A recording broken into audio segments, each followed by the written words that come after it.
Welcome back to another game review on the Ozbox Live Radio Network. My name is Mick, and I have a great privilege of introducing a new person, a guy that's actually coming back. He's not new. He has been absent for about 8 months. We've missed him dearly. The whole crew and your fans all over the world have missed you so bloody much that they just hope that you never come back. But I said that you will come back, and you are right here. Pete is back with me doing another review. I'm excited. G'day, mate. How are you? I'm good. I've spent the last few months very busy, washing dishes, a bit of vacuuming, these sorts of things. And your hair? Yes, my hair is Your hair's still looking there. good. Thank you. And your smile is as radiant as ever. Well, that's how it goes, you know. Well, I'm glad you're back. We're doing a review on an Xbox 360 game, which is rare, I guess. It's a joke. You can laugh. Oh, okay. Sorry. Yeah, you've obviously missed out on a lot of my jokes. It's been pretty funny. Yeah. This game is called...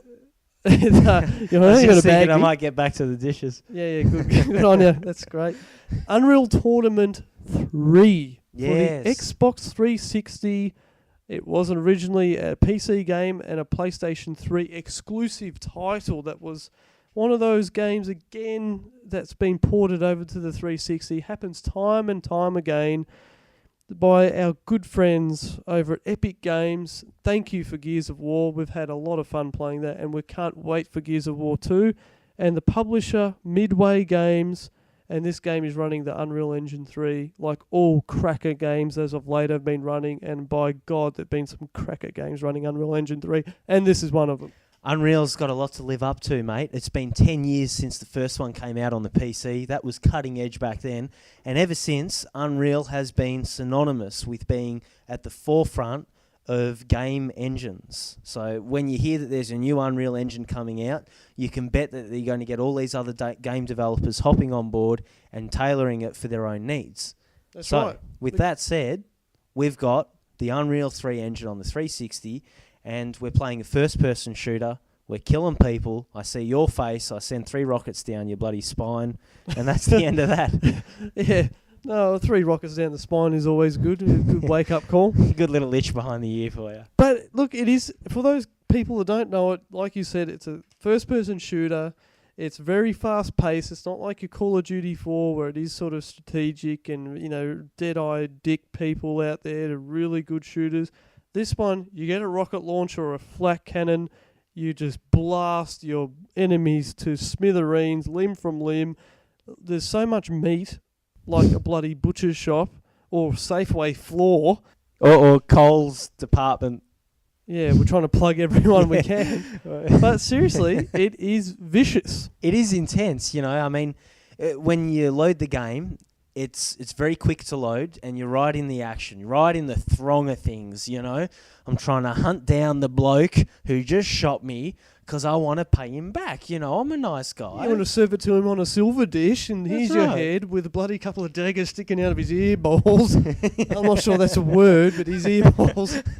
His ear balls are really going to cop it. I feel sorry for his ear balls. But look, yeah, you're right. But that it's a dish served cold, best revenge. This is the sort of game that you just want to get there and blow them up. And it's very fast paced. You're running up and down. You get, you know, go up those little hover elevators. I'm not sure if that's the right word, but you just jump it around. Everything's going flying, and nice futuristic weapons as well. Well, and they've also got futuristic vehicles. They've got the big tanks, the hoverboards that you can run around on. The whole game is based in the future, which is great, but there are a few kind of outdoor scenes where it kind of gets back to grassroots. At the end of the day, it doesn't matter where you are. Your job is basically to blow up anything that moves, you know. And then sometimes capture the flag and, you know, get the orb and destroy it before the enemy can place it into their blue thing, and then we'll destroy your thing. One of those sort of things.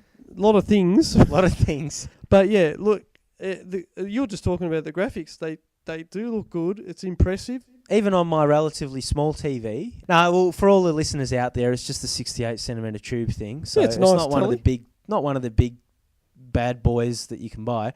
But one thing I often find annoying with the 360 games is the ultra high resolution font that they go and put on their games. On a TV of my size, it can get a bit hard to read, you know. I mean, let's face it, I wear glasses, 8 days of the week. What's wrong with wearing glasses? Good. Anyway. But no, what I was saying is that it was all readable, which it's a big deal. It's just a huge frustration when there's a map that you got to try and read, which this game does have maps in many of the maps. Yeah. If that makes sense, maps. And you can actually read it. So there's a big plus there. There you go. And the level design is very nice. You get some little waterfall features and you get the nice cliff edges and the nice futuristic platforms and that sort of stuff. But that's really if you've got time to take in the scenery, because it's just go, go, go. Yeah, that's right. You're right. You don't actually have time. No. But the loading time's very fast, which is a great thing when you're in the thick of it. Yeah. And it's the end of one mission and you've just bloody lost 100 to none, which is often the case with me. You just want to get back into the next one and try and, recoup some of those losses, I guess all these guys sort of look very similar to guys like Marcus Phoenix out of Gears of War. They look very similar. The big, bulky with the armor. Guys and girls in there and all tough attitudes, That's right. That's They're what made of hardened leather, these bad boys. That's right. But look, and what about the sound? How did you find the soundtrack and sound effects and that sort of thing? Oh, look, the only thing I can comment on is the intro screen had the classic Unreal music for all the people that know. It did, didn't it? Wasn't that a good way to go back to the good old days when we used to kill each other online and stuff?